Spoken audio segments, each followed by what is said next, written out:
Hello, Sunderland fans. Welcome to the Raw podcast brought to you by the Sunderland Echo. My name's James Copley and I'm joined by my colleague Phil Smith. Phil, how are things?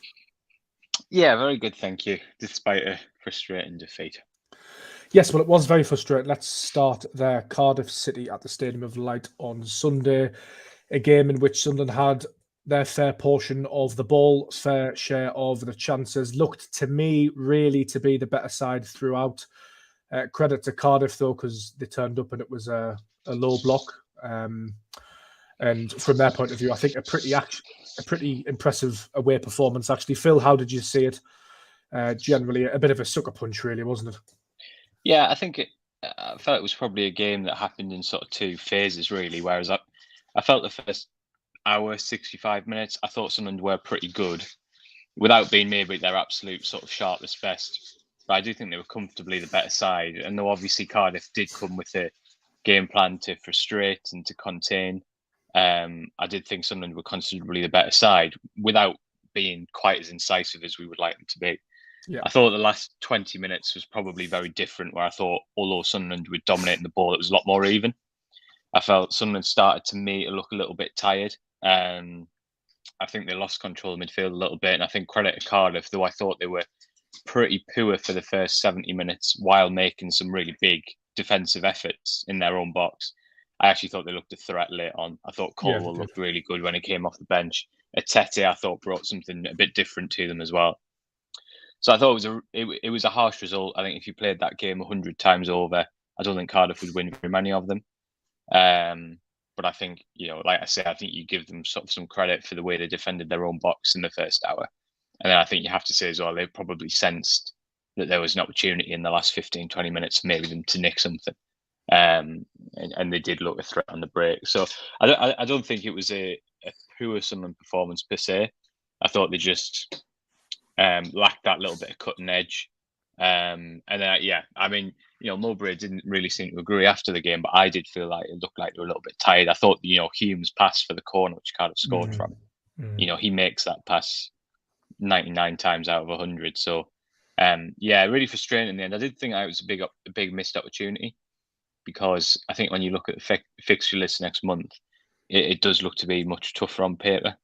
And so, I did feel this, particularly given that Sunderland were the better side for much of the game, I felt this was a big chance to really kind of rack up some points and really solidify that kind of place in the top six. But having said that, I don't think you can overreact either, because large aspects of the performance were pretty good.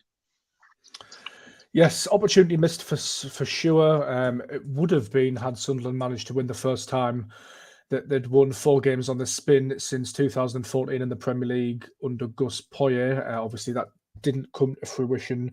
One thing that concerned me, Phil, and I said this on social media after the game, and it was an interesting discussion, that I was worried by Sunderland's attack and how sort of toothless it seemed, and how Cardiff employed that sort of very defensive mindset with the low block. Sunderland struggled to get the ball to Mason Burstow, and they struggled to break Cardiff down. They did have a few chances, but in terms of chances falling to the striker, there were few and far between.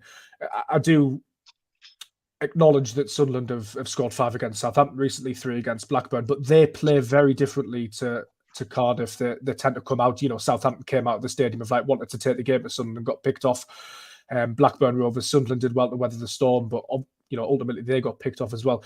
For me, I'm just a little worried about where the goals come from when a team comes and sits in. The caveat to that is that Burstow is getting up to speed. We saw Rusin come off the bench. Hopefully, he can hit the ground running. Sunderland do have variety in attack with Hamir as well, but that was just a little concern and facet for me. How did you see it? Yeah, I think. Well, I mean, I think it's a fair point in that it's something Mowbray raised as well. Is that there's probably a reason why over the last year, 18 months, Sunderland have often been better away from home than they have been at home, and that's for the reason you mentioned. The Southampton game in a way was almost like an away game, and the fact that they deployed quite a counter-attacking strategy against, because Southampton wanted to come and try and dominate the ball. And I think it is a totally different challenge when you are putting a side out that has 8, 9 players behind the ball, as Cardiff did for much of the first hour, 65 minutes. I think the point you raise about the strikers is a really good one, because I think that's definitely a process, not just in terms of players like Burstow getting championship experience, but also, the team, bizarrely, because we talked so much about strikers, the team has developed kind of without one. Mm. And sometimes, to me, it's not a huge coincidence that actually at the moment Sunderland look a bit more fluid and a little bit more dangerous when they don't play with a striker. Because I think their rotations and their style and their movement has sort of organically developed over the last year. And I think if you look back to the end of the QPR game, when I don't think they really had a striker on the pitch. I know Hamir came on, but there was a period where you had Pritchard, Aushish, Clark, and they looked so dangerous. And so I think that is going to be something that develops over time, because I think at the moment it's not just Burstow acclimatising or Hamir acclimatising. I actually think it's the players behind him acclimatising, having that sort of number 9, if you like, which they haven't had for so long. So I definitely think that's something that will improve over time. But, I think Mowbray's comments after the game, like I say, made very clear that he definitely sees this something, not as a major issue, but as something that the team has to continue to working towards, because I think it's pretty obvious that they are more comfortable at the moment playing against a side who wants to attack them and leave space. And that's when, you see players like Clark be so destructive as he was at Blackburn. So, I think it's definitely fair to raise that. I think that's definitely a process that the team's sort of still going through. I thought, Phil, that Dan Neil had a really excellent game for large parts, but Sunderland missing Pierre Ekwa in beside him, I think, at the moment, would you say? I think that, I thought Neil was one of a lot of players who tied a little bit late on to me. Not really a criticism. I think just, I thought Pritchard as well was nowhere near as sharp in the sort of the final stages as we used to. I think that ultimately the substitutions didn't work in terms of. Yeah. I actually thought Job was the eyebrow raiser, wasn't he? Yeah, I actually thought Job had a pretty good game in a sort of not quite the Ekwa role, but doing some of that work. And I think ultimately Mowbray took the really positive decision to bring Job up and bring Aushish on. And I'm reluctant to criticise that, because we've seen Mowbray make substitutions all the time, which are always the aggressive attacking option, and it's won Sunderland a lot more points than it's lost. But I do actually think that it looked to me like Sunderland were missing a little bit of something in central midfield during that latter period. And I think that might be one of the reasons why Cardiff started to get a lot more space and a lot more threat on the counter. And that's just one of those gambles that a head coach has to make, isn't it? Do you stick or do you twist? And I think, I certainly think, and I think a lot of fans agree, that I'd much rather have a manager who twists rather than sticks, especially at home when you're in control of the game. For whatever reason, on Sunday, I'm just not quite sure it works. I agree with you that Ekwa is a big miss. But I would also, like I say, I would caveat by saying that I think, despite a very ropey start at Blackburn, I think Job's adapted pretty well, actually. Well, hopefully, there's an outside chance Ekwa will be back on Friday night. If not, he should certainly be back for Watford and Middlesbrough, which games will be really important for, because they're both sides that we know have a lot of attacking threat. So, yeah, I think Ekwa definitely is a miss, but I think you've got to praise Job. I think it was one of those where just, like I say, Sunderland rolled the dice a little bit, and on this occasion it didn't quite work out. Yes, indeed. Yeah, you mentioned earlier, Phil, but there are positives to take from this performance. You've just mentioned Job there, Dan Neil. I mean, Mark McGuinness, the lad who scored the goal for Cardiff, he blocked 2 Dan Neil shots from pretty good areas. The first one looked like, to me, that it might fly in. Jack Annick has had a good game in goal for Cardiff, saved a couple of Jack Clark shots. It wasn't as if Sunderland offered nothing during this game, despite there being a little bit of an issue getting the ball to Burstow, and perhaps missing Ekwa a little bit. It wasn't a bad performance. That's the most frustrating thing, isn't it? It really wasn't. Yeah. It really wasn't a performance in which you come away thinking, bloody hell, we're in trouble. Actually, from the discourse I've seen on social media, while being frustrated, people were actually saying that if we continue down this path and make a few tweaks, then we should hopefully be okay. Yeah, I think so. I think what you can see is that the team is now exceptionally comfortable at this level. Is exceptionally comfortable retaining the ball, controlling games. And I think that's why it's difficult to be, like you say, you're immensely frustrated with how the game, immensely frustrated with how the game ended. But I don't think you can be too downbeat about the team, because it's come a long way in a very short space of time to be able to have that level of control, that dominance, that comfort in possession. All these things that would suggest over the course of the season, I think that you're going to have a very good one. So, like I say, I definitely think the frustration comes from the fact that I think it was a missed opportunity, and I think maybe at the end of October, you'll be looking at the table thinking, "Oh man, what if you just had that win against Cardiff, which you probably should have got, then things would be looking pretty bright." But I think that is the Championship as well. There's a reason why very, very, very few teams run away with the Championship unless they've got a huge budget or parachute payments or both. You have to play all of the time. Teams play radically different styles within a few days, not much preparation time. Every now and then you come unstuck. Sunderland are far from the only team who experiences that as well. So, yeah, I would say that at this stage, not a great concern to me. Hopefully, we'll see sort of normal service resumed in the next few games. The schedule, as you mentioned, Phil, is a bit mad, isn't it? Really, obviously Sheffield Wednesday, this Friday, then it's Watford at home on the Wednesday, and then it's Middlesbrough at home on the following Saturday, 12:30 kickoff. So just in terms of that schedule, it's tough, and especially on a team with the average age of I think about 22.8 or something like that. They're going to have to get used to that pretty quickly. Burstow's been playing a lot of football with Chelsea's youth teams. Pierre Ekwa was with West Ham's youth team a couple of seasons ago. Trey Hume was playing in the League of Ireland. There's all of these sorts of caveats that you hope with a bit of experience that Sunderland can manage these sorts of weeks a bit better. Yeah, I think so. I think that ultimately, I think Sunderland's youthfulness and its energy will probably over the course of the season be a benefit with that kind of schedule. I think it's actually something that I see as a positive for the most part. I think at the moment, you mentioned the Ekwa injury there. There's probably a few positions where Sunderland are a little bit stretched at the moment, and I think in a heavy schedule you're going to see the effects of that. Obviously, you mentioned Ekwa, at left back.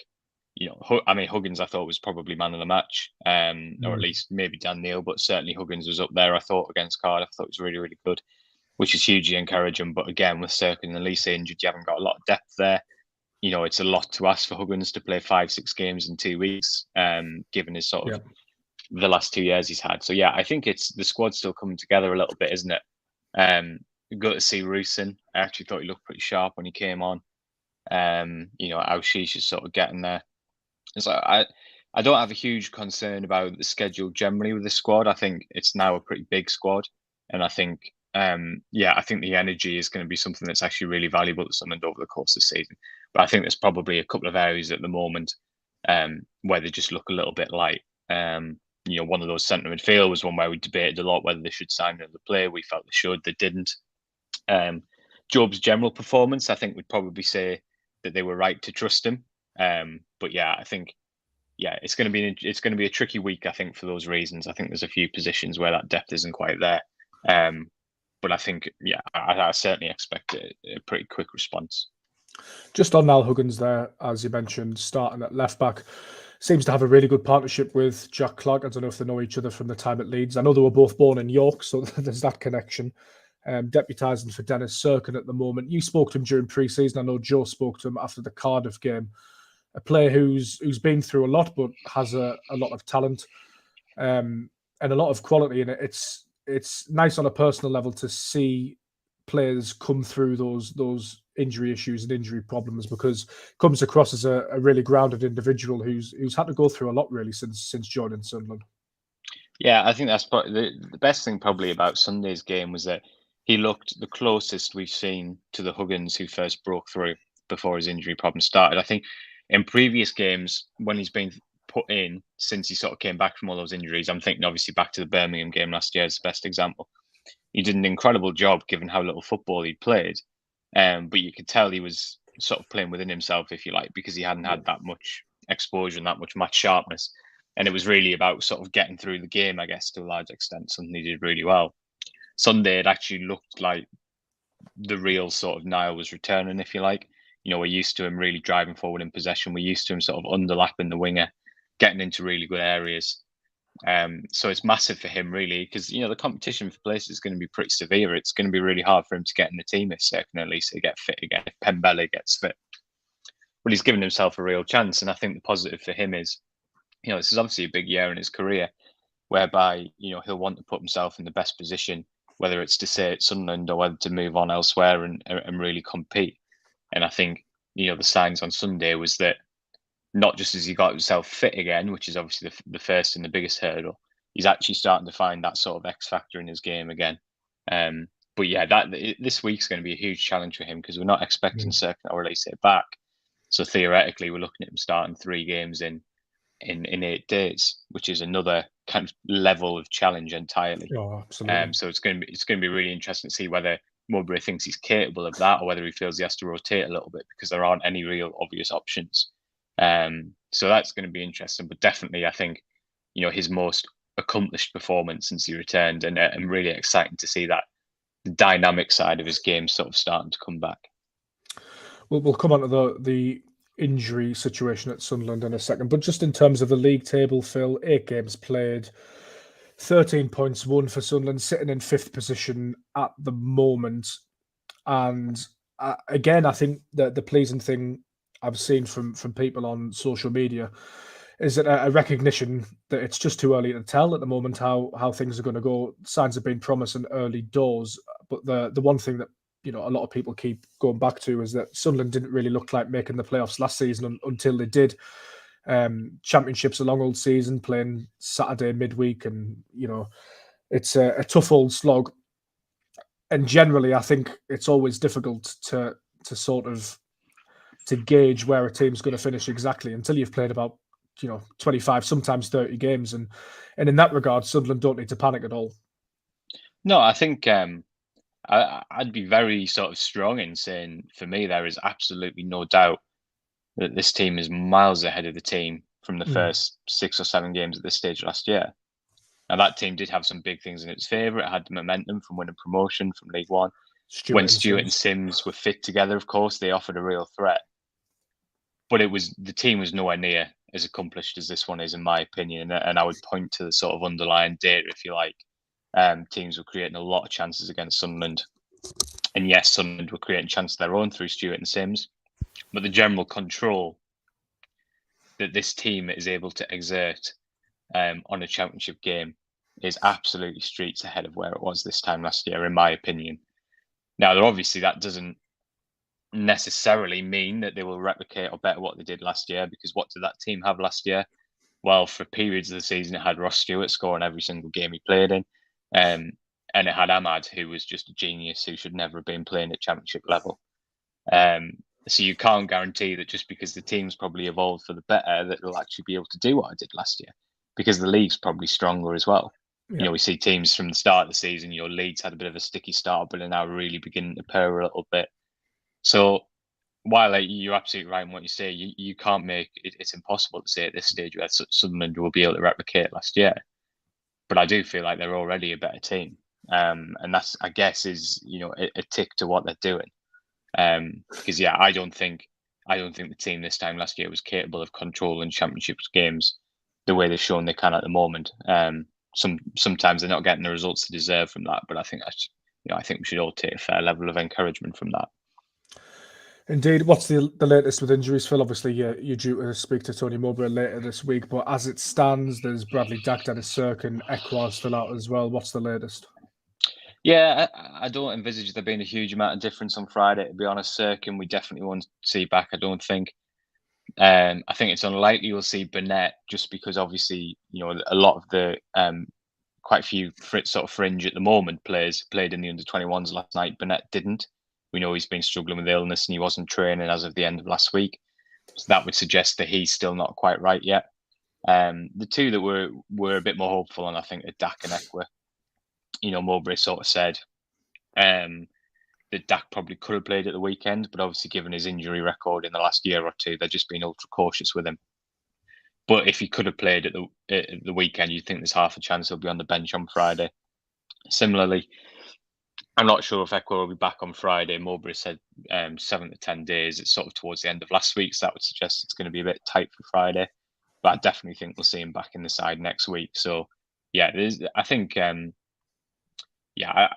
going to be a similar-ish squad for the next week or so, hopefully with Dack and Ekwar back. And then I think after the international break, we should start to see the picture change a little bit. Cirkin should be back. Elise should be getting there. Mienda shouldn't be far off being ready to make his debut either.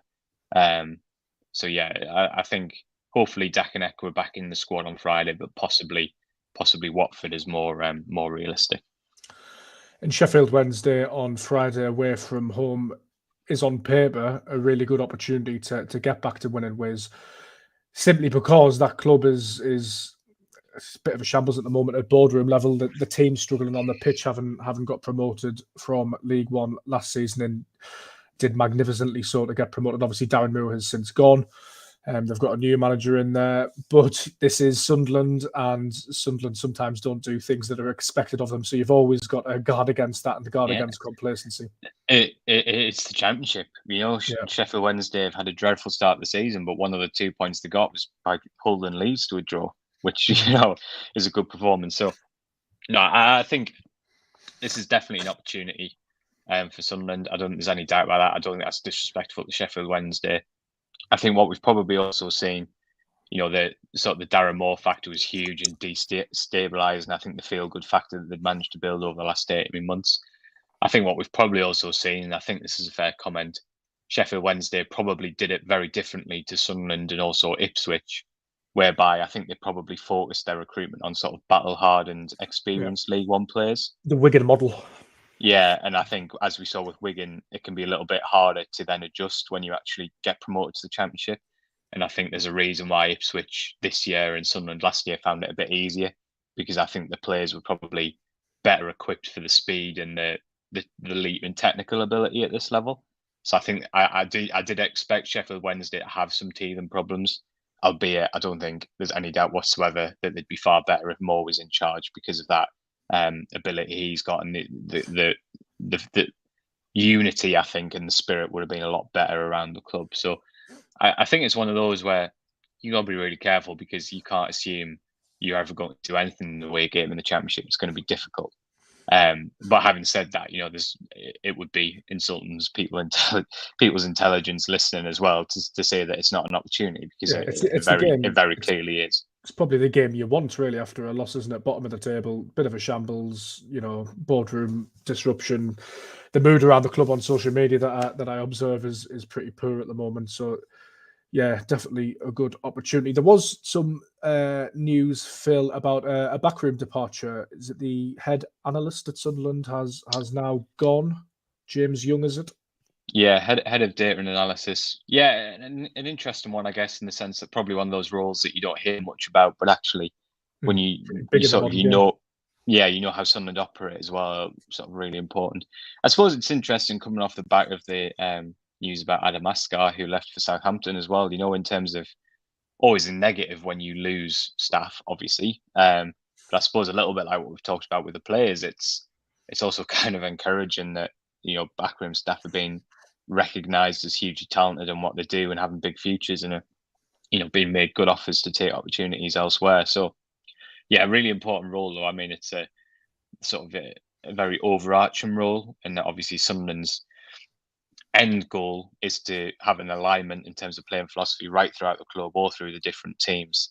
And sort of the head of data analysis has a big role in terms of using and being part of that process. So yeah, it's definitely a blow for Sunderland, but I think probably a little bit like what we've talked about with some of the player speculation. It is definitely a sign that that the club is very different to where it was 6-7 years ago, and I think that's evidenced in the fact that other clubs and other organisations within sport are now seeing it as somewhere where they want to look and see if there's talent there that they can recruit. Indeed. Well, that probably brings an end to this pretty short Raw podcast. We will keep you up to date over on the Sunderland Echo website with all of the latest ahead of the Sheffield Wednesday game on Friday. I imagine there'll be some sort of preview podcast as well. So keep your eyes and ears out for that. You can find us over on Twitter, Facebook, all social media, and of course over on the Sunderland Echo website. Thank you once again for listening.